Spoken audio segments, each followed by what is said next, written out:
Meus irmãos, bom estarmos aqui mais uma vez para cultuar o nosso Deus e ouvir da sua palavra. Eu quero convidar os irmãos a ficarem em pé e abrirem suas Bíblias na primeira carta de João, capítulo de número 3, versículo 1 e 2. Eu vou ler, os irmãos acompanhem a leitura. Primeira carta de João, capítulo 3, versículo 1 e 2. É lá no final, próximo ao Apocalipse.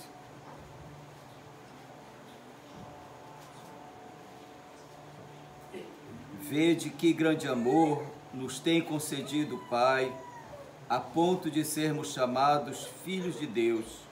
E de fato, somos filhos de Deus. Por essa razão, o mundo não nos conhece, porquanto não conheceu a Ele mesmo. Amados, agora somos filhos de Deus, e ainda não se manifestou o que haveremos de ser. Sabemos que quando Ele se manifestar, seremos semelhante a Ele, porque haveremos de vê-lo como Ele é.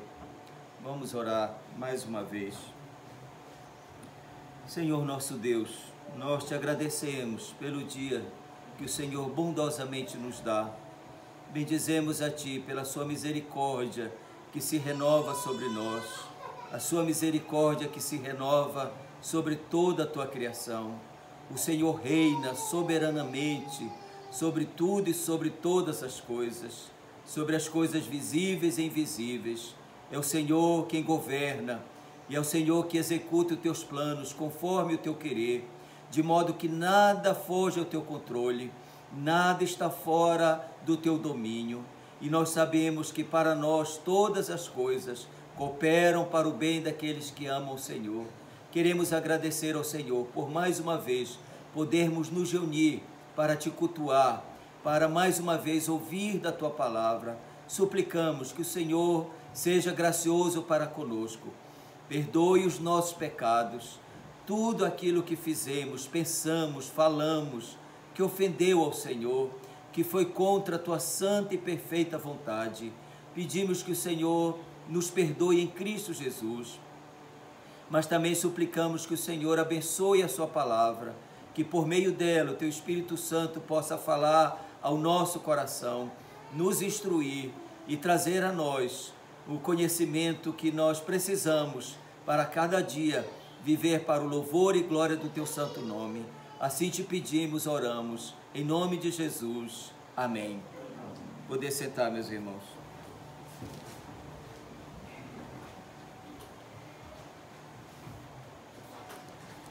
Meus irmãos, esta carta foi escrita pelo mesmo apóstolo que nós meditamos hoje pela manhã, o apóstolo João. O apóstolo João, ele é conhecido como o apóstolo do amor, né? A tradição diz que ele era conhecido por ser o apóstolo do amor. E quando nós pensamos sobre isso, provavelmente, é claro, é aquilo que ele conheceu, aquilo que ele sabia a respeito da pessoa do Senhor Jesus Cristo. E que provavelmente mais o impressionou naquilo que ele viu, naquilo que ele compreendeu e conheceu acerca de Cristo, foi o seu tão grande amor. Isso provavelmente impactou profundamente o apóstolo João. E dizem que é por isso então que ele é chamado, conhecido como o apóstolo do amor. O texto que nós lemos, na realidade, o apóstolo João está falando sobre este amor de Deus, o amor de Deus em adotar pecadores como nós. Para ele é algo que, como eu falei, ele fica fascinado. O apóstolo João fica admirado de pensar, de ver, de saber o grande amor de Deus para com ele e para com pecadores. Neste texto que nós lemos, nós vamos ver três coisas a respeito do amor de Deus em nos adotar como seus filhos. Primeiro, nós vamos ver os adotados. Quem são aqueles que ele adota? Segundo, nós vamos ver quem é o pai que nos adota. E terceiro, nós vamos ver os benefícios desta adoção. ou o amor dele, do Pai que nos adota. Nós, quando lemos esse texto, nós de fato podemos ver alguns aspectos que João trata aqui, do amor adotivo de Deus, dele adotar pecadores. Primeira coisa que nós vamos ver aqui é sobre quem são os adotados. Veja como ele começa aqui. Ele diz: vede que grande amor nos tem concedido o Pai. A primeira coisa aqui, podemos dizer, o nos. Quem são esses a quem Deus adota? Quando nós falamos de adoção, né? E é claro que nós estamos falando de Deus nos adotar como seus filhos. Nós não somos seus filhos, digamos assim, por natureza.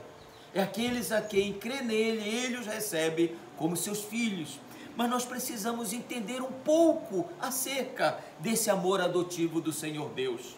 Quando nós vamos ver pessoas que procuram adotar criança, há pessoas que estão interessadas em adotar crianças, tanto no Brasil quanto fora do Brasil.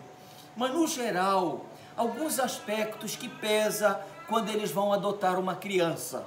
Há 5 aspectos que eles pensam, que eles ponderam para adotar uma criança.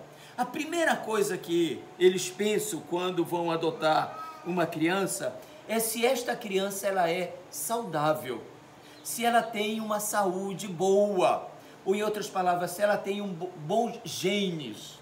E quando nós vamos ver, elas preferem crianças que não têm deficiência, elas preferem crianças que não têm nenhuma dificuldade ou nenhum problema de saúde.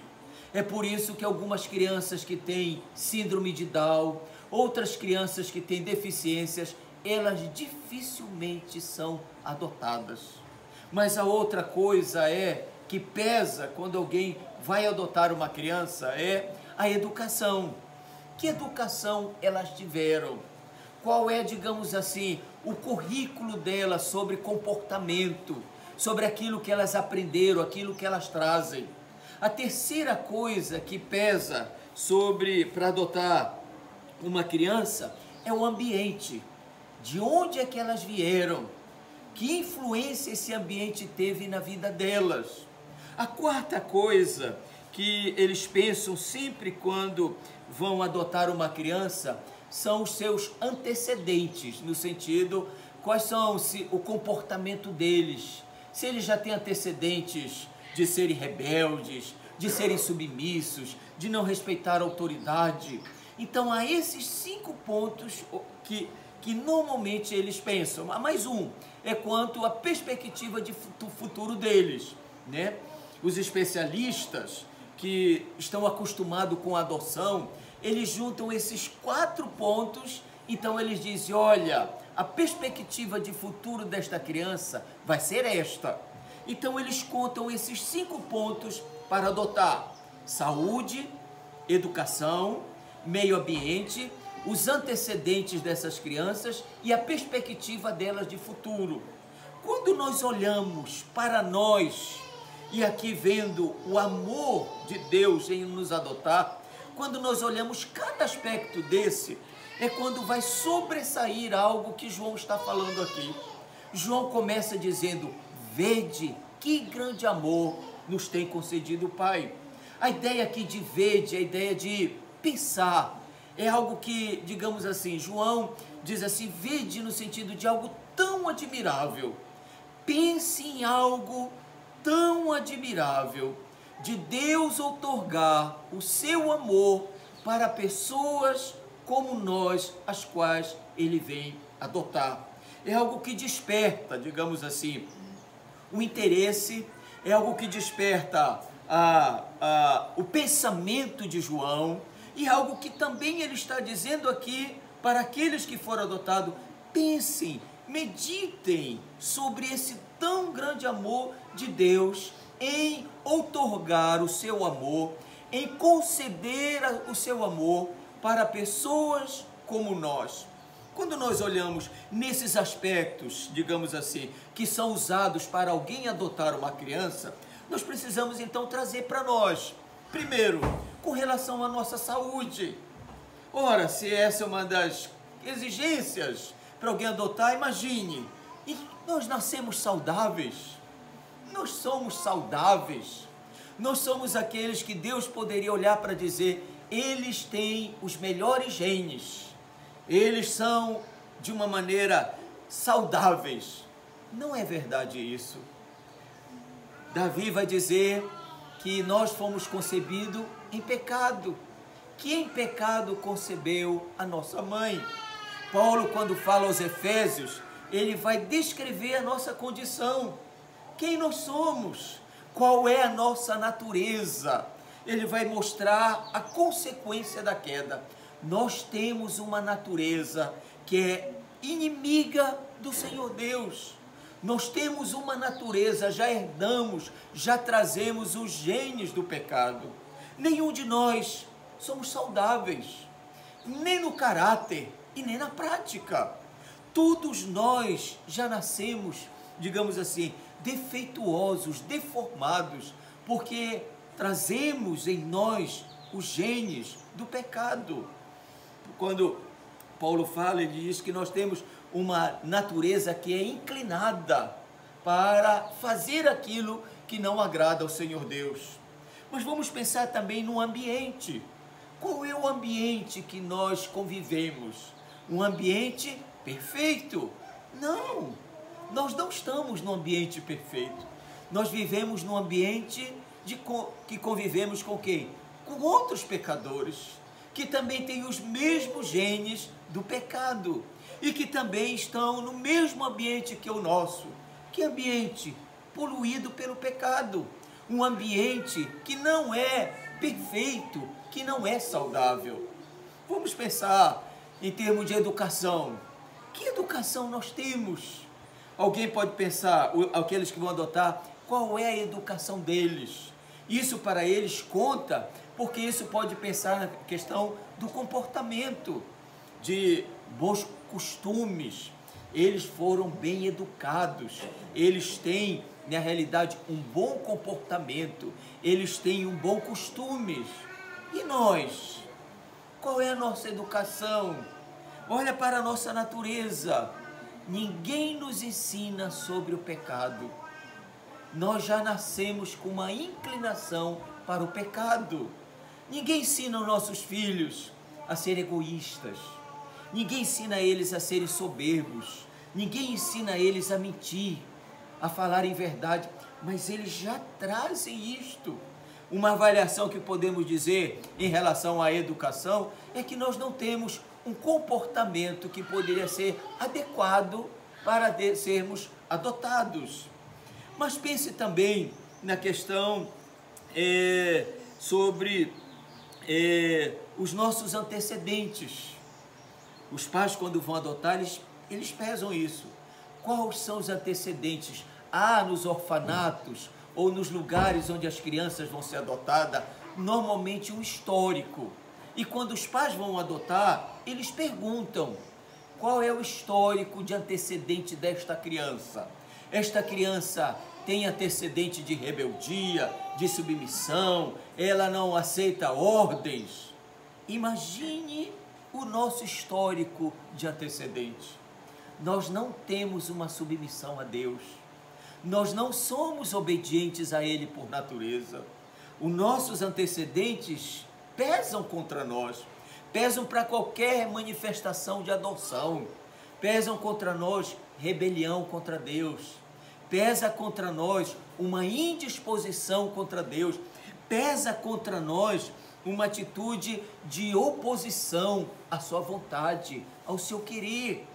Mas pense com relação, juntando tudo isso, na avaliação que os profissionais fazem. Olha, junte tudo isso e eles dão então uma avaliação para aquele que vai adotar. Essa é a perspectiva do futuro desta criança. Qual é a perspectiva nossa do futuro, juntando tudo? Qual é o nosso futuro? É o inferno. É o inferno. Essa é a perspectiva de todos aqueles que estão nesta condição. É surpreendente para João que esse tipo de pessoa possa ser adotada pelo Senhor Deus. Por isso que ele diz, Vede, pense no grande amor de Deus de adotar pessoas com todo esse histórico aqui, com toda esta condição. Para João, isto vai contra tudo que o mundo conhece de amor. As pessoas, quando elas vão adotar, elas pesam sobre isso. E é por isso também que há um grande índice de rejeição de adoção. Muitos pais adotivos rejeitam ou devolvem os seus filhos. Porque quando eles começam a conviver, é que eles vão ver que eles não têm toda a educação, eles não têm uma saúde, digamos assim, perfeita. Alguns têm problema de raquitismo, de tantas outras coisas, de outras doenças. Mas quando o João vem meditar aqui, ele vai dizer: veja, o grande amor de Deus vai contra tudo o que o mundo conhece sobre amor. Vai contra tudo o que é lógico. Vai contra tudo o que é natural. O amor de Deus para João, e nós vamos entender, é algo que vai contra tudo que é lógico. Na lógica, Deus jamais nos adotaria.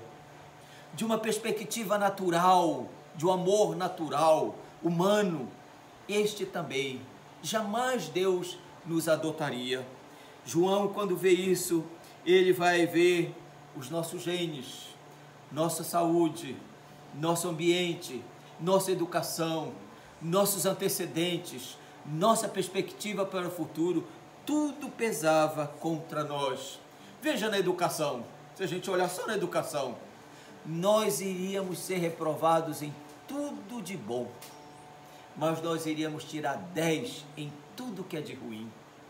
Tudo que é de bom, com certeza, nós teríamos um histórico, nota vermelha, só vermelho.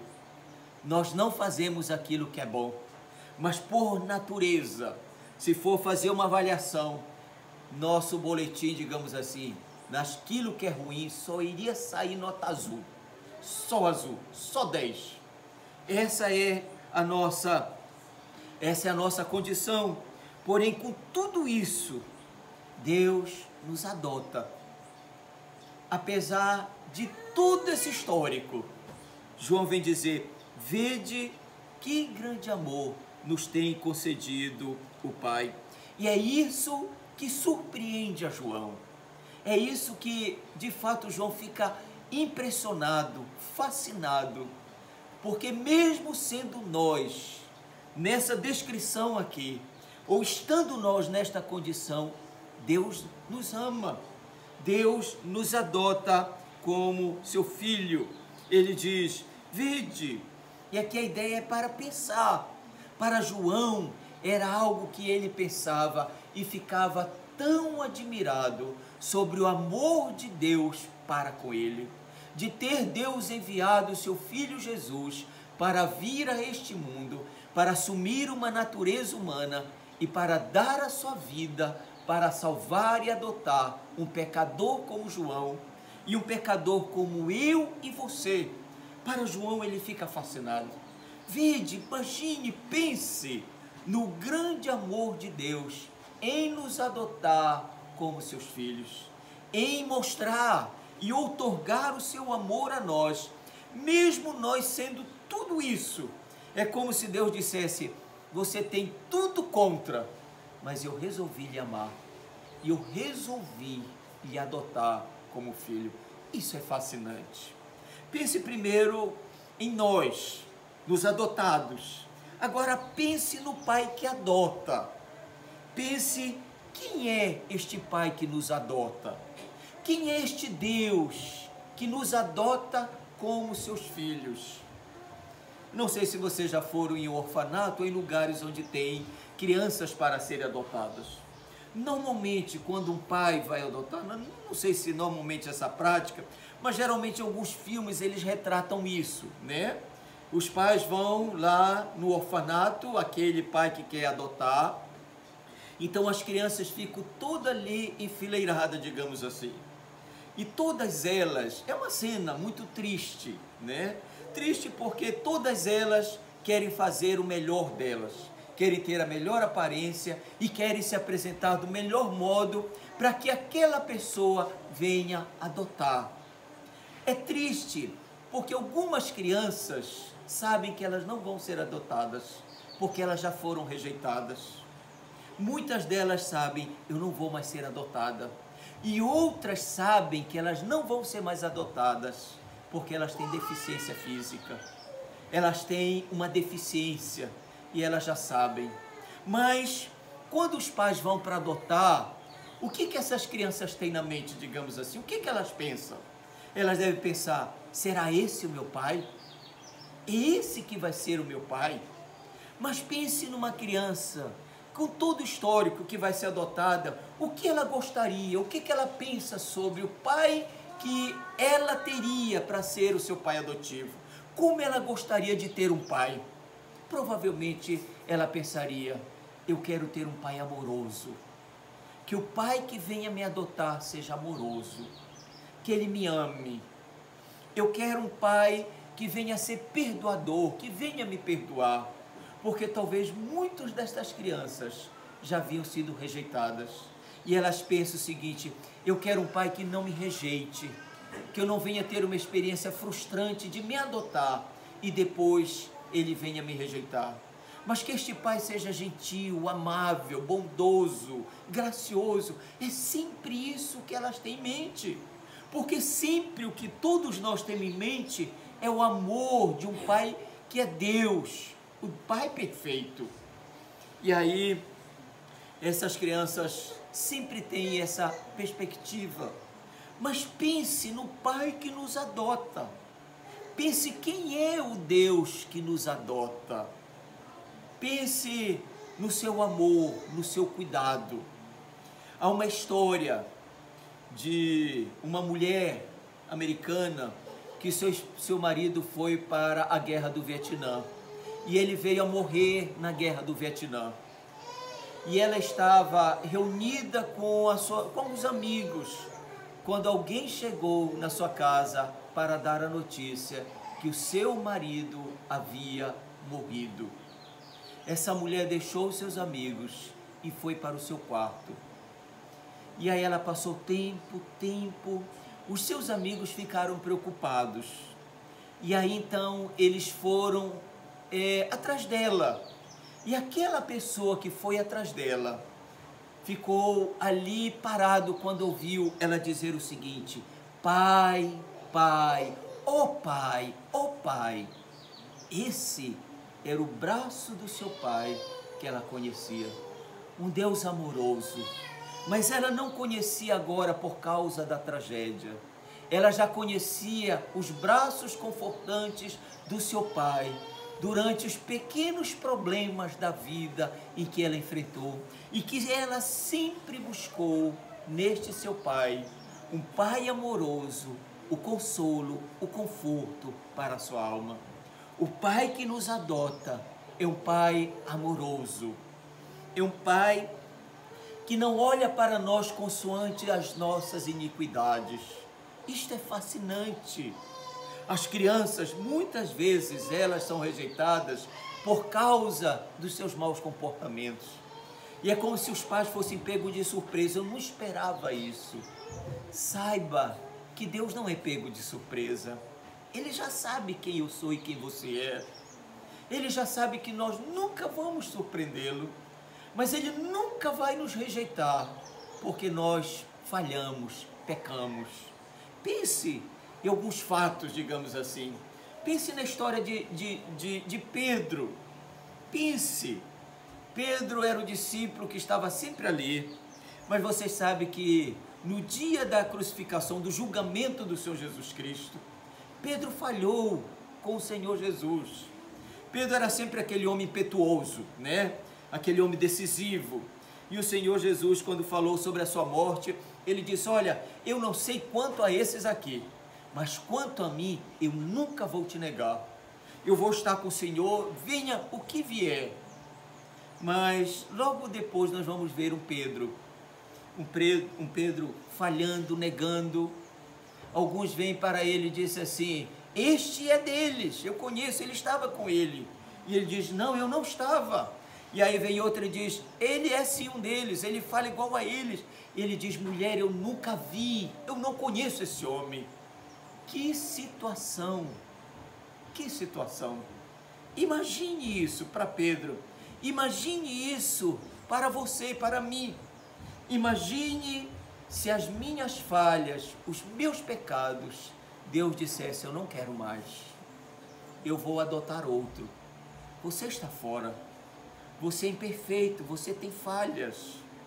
Imagine a angústia de Pedro durante esses 3 dias que Jesus esteve morto. E é por isso que, quando Pedro soube que Jesus havia ressuscitado, Pedro é o primeiro a correr, porque ele quer encontrar-se com o seu Salvador, e ele quer suplicar a graça do seu Salvador, mas ele quer suplicar confiado que este Salvador não rejeitaria. E este é um Pai amoroso, que não nos rejeita. Aqueles a quem Ele adota, Ele jamais rejeita, Ele jamais abandona, Ele jamais deixa. Pense num Pai gentil, amoroso, gracioso, que sempre tem tempo para nós, que sempre está presente para nos ouvir, para ouvir as nossas súplicas, para ouvir as nossas necessidades, mas sempre está pronto para ter comunhão conosco, para deleitar-se em ter comunhão para conosco. Para João, meus irmãos, este é o Pai que nos adota, amoroso, rico, tão cheio de graça e disposto a receber o pior dos pecadores, que somos nós, que está disposto a adotar pessoas, como eu falei, que humanamente falando, nós jamais seríamos adotados, nós jamais. Mas é isso que para João sobrepõe o tão grande amor de Deus. Deus nos amou, Deus se afeiçoou de nós, apesar de nós. Primeiro, os adotados. Segundo, o Pai que nos adota. Mas terceiro, o amor do Pai que nos adota. Que amor é esse? Veja o que João diz. Vede que grande amor nos tem concedido o Pai. Que tipo de amor é este? Entenda bem que amor não é apenas um sentimento. A ideia que as pessoas têm de amor é de um sentimento. E é por isso que para elas o amor acaba quando acaba o sentimento.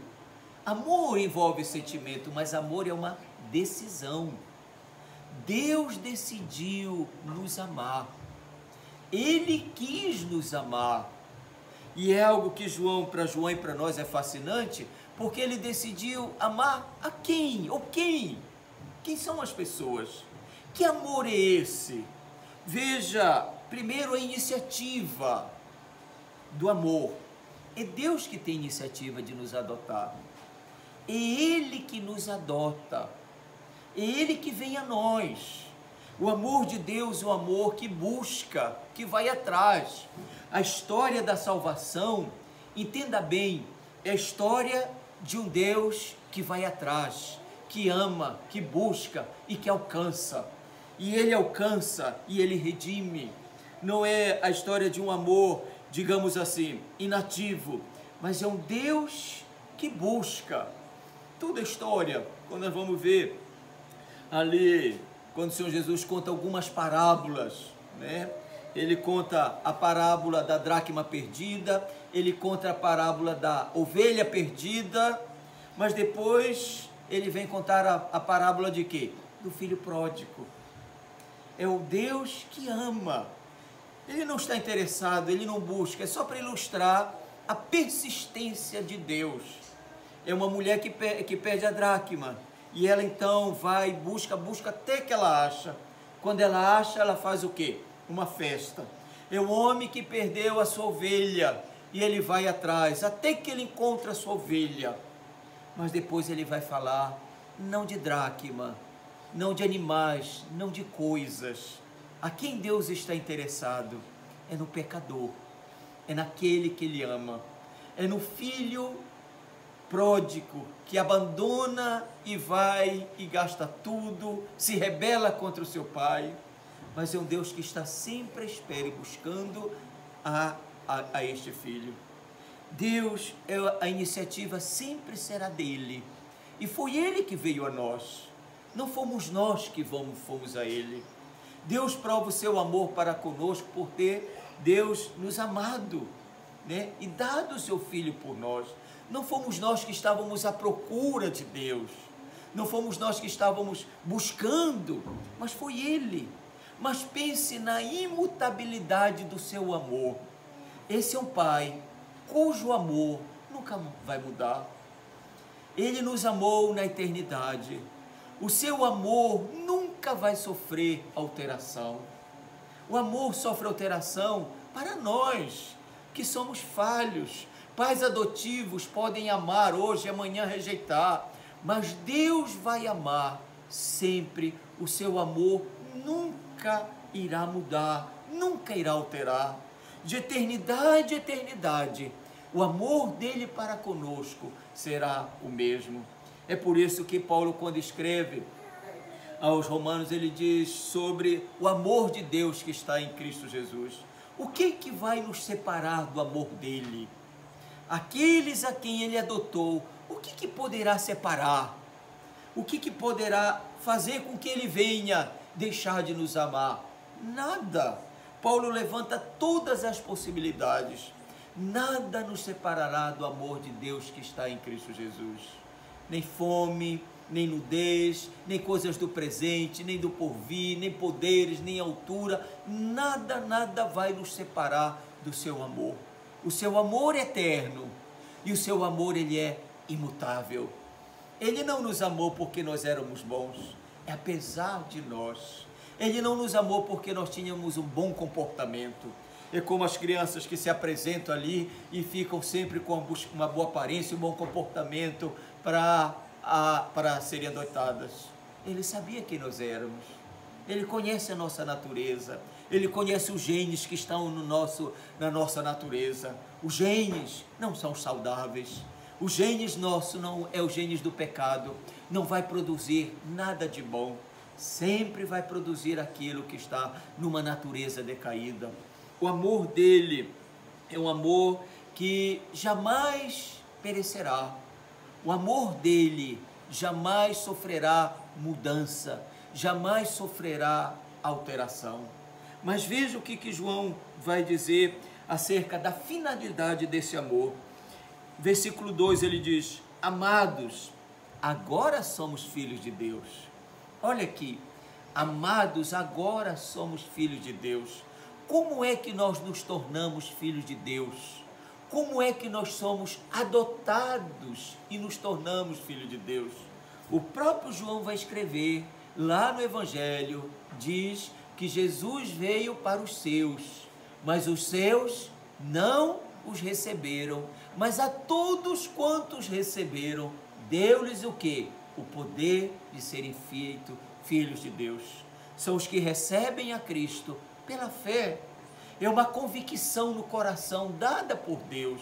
É uma certeza gerada pelo próprio Espírito Santo acerca de quem Cristo é e acerca de quem nós somos. É quando nós nos vemos falidos, fracassados, pecadores, indignos, merecedores de condenação, mas é quando nós olhamos para Cristo e vimos que só Ele pode nos salvar, que Ele é o único que pode nos redimir e é o único que pode nos tirar desta condição. João vem dizer: a todos quantos receberam de que maneira? Pela fé, crendo em quem o Senhor Jesus é, e crendo no que Ele fez para nos salvar, e crendo que Ele é como seu único e suficiente Salvador. Aqui ele vai dizer: amado, agora somos filhos de Deus. Para João isso é algo admirável. Agora nós somos filhos de Deus. Antes nós não éramos os seus filhos. Nós estávamos sem pai, no sentido, sem uma relação paternal dele conosco, mas ele nos adotou, ele outorgou o seu amor a nós, nos adotando, nos tornando agora seus filhos. Agora nós somos herdeiros, e nós somos também o que? Co-herdeiros com Cristo. Para João isto é fascinante. Mas veja ainda o que nos aguarda. Olha o que ele diz adiante: e ainda não se manifestou o que haveremos de ser. Ainda há um futuro para nós. De uma perspectiva, digamos assim, para uma criança que não se encaixa em todas aquelas quatro, qual é a perspectiva? Não tem perspectiva de adoção, não tem perspectiva de um futuro melhor. Mas para nós, o futuro nosso era uma condenação eterna. Agora ele vai dizer: ainda não se manifestou o que haveremos de ser. Sabemos que quando ele se manifestar, seremos semelhante a ele, porque haveremos de vê-lo como ele é. Olha a perspectiva do futuro. O futuro para nós é que nós seremos iguais a Cristo. Nós teremos o caráter perfeito de Cristo. Nós seremos semelhante a Ele. Mas o que é mais admirável aqui, em relação ao futuro, é que nós veremos face a face o nosso benfeitor. Nós veremos a Cristo como Ele é. Agora, nós o vemos somente por aquilo que nos é revelado nas Escrituras. Mas nós cremos. Mesmo nós não vendo, nós cremos. Mesmo nós não vendo, nós o amamos. Porque nós estamos plenamente certos, plenamente seguros de que Ele morreu por nós. Estamos plenamente certos de que Ele é o único que pode perdoar os nossos pecados. Estamos plenamente certos que por meio dele nós fomos adotados como os filhos de Deus. Mas um dia, na eternidade, nós veremos. João viu Jesus. João viu Jesus. João conviveu com Jesus. João viu o Senhor Jesus Cristo morto. João viu o Senhor Jesus Cristo ressuscitado. Mas quando nós vamos chegar lá no livro de Apocalipse, quando Jesus se revela para João no seu estado de glória, João cai com o rosto no chão, porque ele tinha visto durante toda a sua vida Jesus apenas como servo, e a glória da sua deidade havia sido ocultada na sua natureza humana. Mas quando ele ressuscitou em glória, com todo esplendor, com toda a glória da sua deidade. E quando ele vê a Cristo, lá em Apocalipse, ele vê aquele de uma maneira que ele nunca tinha visto, em todo o esplendor da sua glória. E é isso que ele está dizendo aqui. Nós o veremos, e nós de fato ficaremos fascinados, porque nós iremos saber ou conhecer plenamente a pessoa dele, e nós vamos ficar fascinados por causa de quem ele é. E aí, quando nós vamos entender quem ele é, nós vamos conhecê-lo perfeitamente, e nós vamos ficar admirados de conhecer e saber que, sendo ele quem ele é, ele resolveu vir a este mundo para dar a vida, para salvar pecadores. É como se a gente pudesse dizer assim: como pôde o Senhor fazer o que fez por mim? Como pôde o Senhor deixar a glória, o céu, a companhia dos seres angelicais, e entrar no estado de humilhação, assumir uma natureza humana? Isso é humilhante. Para os anjos era algo que eles não compreendiam. Como pode o Deus eterno, aquele que pela sua palavra criou todas as coisas, ele resolve assumir uma natureza humana, se humilhar, nascer e viver de uma maneira humilde. Lembra quando Paulo vai falar aos Filipenses que, sendo ele Deus, não usurpou ser igual a Deus. Ele não se agarrou às suas insígnias da sua divindade, da sua deidade. Mas o que Paulo vai dizer? Antes se humilhou. assumindo a forma de homem, mas mais humilde ainda, assumindo a forma de quê? De escravo, para ser escravo, para ser servo. E ele mesmo diz: eu não vim para ser servido, eu vim para servir, para dar a vida em resgate dos pecadores. Isso é algo que, para João e para nós, quando nós vermos, nós vamos conhecer verdadeiramente quem ele é. E é por isso que Apocalipse sempre quando termina, e não é só Apocalipse, mas todos eles, quando eles compreendem, quando eles vão escrever sobre a pessoa de Cristo, sobre a obra da redenção, nós vamos ver que eles vão sempre irromper em louvor, em adoração a esta bendita pessoa, porque eles conseguem compreender de uma maneira ainda que não plena quem é Cristo e o que Cristo fez por nós. Ele veio a este mundo, ele assumiu uma natureza humana e ele morreu a morte mais vergonhosa e a pior morte durante toda a história da humanidade. Saiba que a morte de cruz era a pena capital mais terrível, porque os que morriam numa condição agonizantes.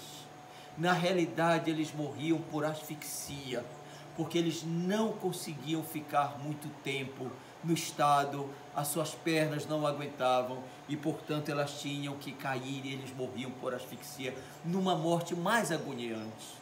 Mas o que pesa não é a morte física de Cristo. O que pesa é que neste momento ele se faz pecado. É aquele que não conheceu o pecado, Deus o fez pecado por nós. É Deus tratando ali na cruz com o meu e com o seu pecado. É por isso que ele brada ali: Deus meu, por que me desamparaste? É porque ali está a ira de Deus Pai sobre o nosso substituto, ele levando sobre si os nossos pecados e ele sendo punido em nosso lugar. O Deus triuno que nunca tinha se apartado, agora ele está sofrendo a ira desse Deus, para que Deus possa ser o quê? Justo e justificador. Isso era necessário. Deus não pode inocentar o culpado, mas ele também não pode culpar o inocente. Nós não somos inocentes, nós somos culpados. Se somos culpados, nós somos passivos de punição. Mas se Deus vir punir em nós, nós seremos condenados para sempre. Não tem escapatória, porque é um Deus justo e a justiça dele, ela é uma justiça reta, com equidade. Ele não avalia apenas nossa questão de comportamento, mas ele avalia pensamentos e palavras. Como então Deus pode salvar sem deixar de ser justo? Só meio. Ele providenciou um mediador, um substituto. E ele pune no substituto o que era para nós. É por isso que João vai dizer: o que crê não entra em juízo. O que crê não será condenado. Não é que nós não fomos, os nossos pecados não foram julgados, mas é que eles já foram julgados em Cristo. Os nossos pecados já foram condenados em Cristo. E Deus puniu nele os meus e os seus pecados. Quando nós cremos, é Deus então agora, como justo juiz, declarando o pecador culpado como inocente. Isso é algo admirável. Não há mais nenhuma culpa. Por isso que Paulo diz: não há mais nenhuma condenação para aqueles que estão em Cristo Jesus. Nada pesa, não há mais nenhum legado de dívida. Penso que para nós aqui, essa prática não é muito mais comum, mas era comum. Eu sou do interior, né? Eu nasci no interior do Pará, então eu lembro quando eu era bem pequeno, havia uma prática das pessoas comprarem fiado, né? E elas compravam fiado, no final do mês elas pagavam, né? Mas era comum nas mercearias ter uma listazinha, era uma lista de papel, né? Ou era um caderninho. Normalmente eles colocavam uma lista lá: fulano deve comprar isso, tem lá. Aí depois era a lista de dívida. É desta maneira que Paulo, quando escreve, ele vai dizer: não pesa sobre nós nenhum legado de dívida. não há mais nenhuma lista de dívida. Cristo quitou tudo, Cristo pagou todas as nossas dívidas. É o que nós entendemos de imputação. A nossa dívida foi imputada a Ele, e o crédito dele, a justiça dele é imputada a nós, sem dívida, sem condenação, sem nada mais pendente. Isto é algo admirável, porque quando João diz sobre o futuro para nós é surpreendente, porque nós vamos ver o nosso amado. E eu penso que nós já temos esta gratidão no nosso coração aqui. Todo crente é profundamente grato a Cristo. A sua obediência para com Cristo não é uma obediência para a salvação, é uma obediência de gratidão. Ele é grato ao seu benfeitor, ele ama o seu benfeitor, e todo crente anela, espera o dia que ele possa, digamos assim, de uma maneira presencial, de uma maneira bem próxima, demonstrar toda a sua gratidão e demonstrar o seu louvor, o seu apreço à pessoa de Cristo, por ter Ele feito o que fez em favor da minha vida e da sua vida. Nós iremos nos derramar diante dEle e ser grato e ficar fascinado pela bendita pessoa. Nós agora apenas contemplamos pela fé, apenas aquilo que nos é revelado na Escritura. Mas João vai dizer que nós seremos semelhantes a Ele, parecidos com Ele no seu caráter.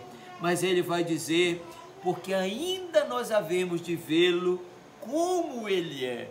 Para João, é como se ele pudesse dizer assim: eu irei revê-lo, eu irei rever o meu amado. Para nós vamos ver pessoalmente, nós vamos ter esse encontro glorioso com Ele. E isso é algo tão fascinante, porque nós não somos dignos. Nós não somos dignos de estar no céu. Nós não somos dignos do Salvador. Nós não somos dignos de ter feito Ele o que fez por nós. Por isso que tanto na terra quanto no céu, o que resta sempre para nós é o quê? Tributo de louvor, de adoração. Lembra Paulo quando escreve, ele diz: bendito Deus e Pai de nosso Senhor Jesus Cristo. Quando ele está falando sobre o amor de Deus, ele diz: ó profundidade, tanto do conhecimento quanto da sabedoria. Quem foi que deu a ele instrução? Quem foi que orientou a ele quanto a esta tão grande salvação? Quem foi que esteve com ele, sendo seu conselheiro, aconselhando? Faz dessa forma. A salvação é algo que extrapola a nossa capacidade de compreender, porque naturalmente nós somos como aquelas crianças que estamos no orfanato e queremos nos apresentar da melhor forma possível, pensando que aquele que vai nos adotar por causa da nossa aparência, por causa do nosso comportamento.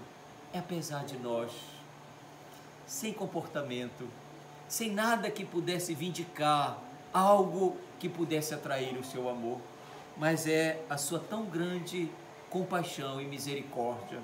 Quando João fala aqui, vede que grande amor, na realidade João está dizendo para nós: pense nisso, medite nisso, passe os dias da sua vida pensando sobre o amor de Deus. Paulo manda a gente pensar sobre a largura, a altura e a profundidade do amor de Deus que está em Cristo Jesus. Pense no grande amor dele em lhe adotar como seu filho. Pense ele se afeiçoando de você e concedendo a adoção, lhe adotando. Agora sim, os que estão em Cristo são herdeiros de Deus, co-herdeiros com Cristo. Nós herdaremos tudo que é dele, tudo que pertence a ele é nosso por adoção. Pense na segurança desse amor, pense nisso. O amor dele é o amor que traz ao nosso coração segurança, porque o amor dele é eterno, é imutável. É aquilo que eu falei, que Paulo diz: nada vai mais nos separar do amor de Deus que está em Cristo Jesus. Nada neste universo vai nos separar, porque aquele que ele toma pela mão, jamais ele lança fora. Aquele que começou a boa obra em nós, ele há de aperfeiçoar até o grande dia, quando nós iremos ser apresentados naquilo que Paulo diz: santos, inculpáveis, irrepreensíveis, sem nenhuma mancha, sem nenhuma falha, sem nenhum pecado. Mas o mérito é nosso? Não, o mérito é dele. É por isso que é para ele, por ele e para ele são todas as coisas. Glória, pois, eternamente a ele. É isso que Paulo diz, e é isso que Apocalipse diz. Medite na eternidade desse amor. Pense no amor que nunca vai acabar, que nunca terá fim, que o amor dele será de eternidade a eternidade. Quando Paulo fala da bondade de Deus, ele fala que para revelar nos séculos vindouros o quê? A suprema riqueza da sua graça para conosco. Para revelar de eternidade a eternidade como Deus foi rico em graça e misericórdia para com pecadores como nós. Meus irmãos, João aqui está nos, digamos assim, nos conduzindo ou nos despertando a pensar. Pense nisso, medite nisso. Ele diz: vede que grande amor nos tem concedido o Pai, ao ponto de sermos chamados filhos de Deus. E de fato agora nós somos filhos de Deus, mas há algo ainda que nos aguarda, que nós anelamos, nós esperamos: ver o nosso Salvador, demonstrar a Ele o nosso louvor e a nossa gratidão, pelo bem que Ele fez a nós, por ter Ele vindo a este mundo salvar, redimir pecadores como eu e você. Vamos ficar em pé, vamos orar.